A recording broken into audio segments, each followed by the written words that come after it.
You're watching TRT World's News Hour. Let's go to Bangladesh. More than 170 politicians, activists and musicians have written an open letter to the country's Prime Minister Sheikh Hasina.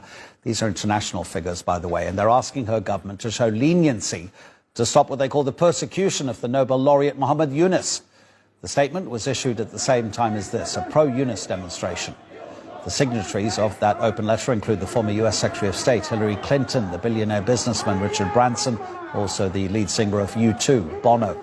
They're calling on Hasina to recognise Yunus's contribution towards poverty alleviation through his microcredit financing. And for that, he won the Nobel Peace Prize in 2006. In recent weeks, he has faced a new round of lawsuits.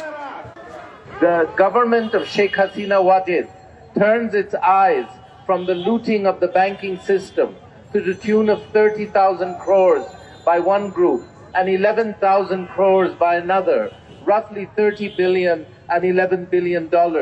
And they've focused on an alleged misappropriation of a small amount of funds by Professor Yunus.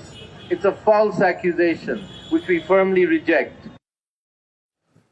Yunus is a household name in Bangladesh. His Grameen Bank gives small loans without charging collateral, an idea that has lifted millions out of poverty and been replicated globally. Internationally, he's known as the banker of the poor, but under Prime Minister Sheikh Hasina's administration, Yunus has found himself in constant legal battles since 2010. 2 years after the central bank ousted him from his own Grameen Bank, the government put Yunus on trial. It was over charges of receiving money without government permission, including his Nobel Prize award and royalties from a book. In July this year, Yunus was ordered by the country's top court to pay more than $1 million in taxes. He was accused of making donations worth $7 million to charitable trusts that he owned or in which he had influence. The court ruled he evaded taxes from 2011 to 2013. Just last month, 18 former Grameen Telecom workers filed a case against Yunus. They accused him of siphoning off their job benefits. The company is a non-profit organisation that Yunus chairs on a voluntary, non-compensated basis. Also in August, Yunus went on trial on charges of violating labour laws. The government has charged him, alleging discrepancies during an inspection of Grameen Telecom.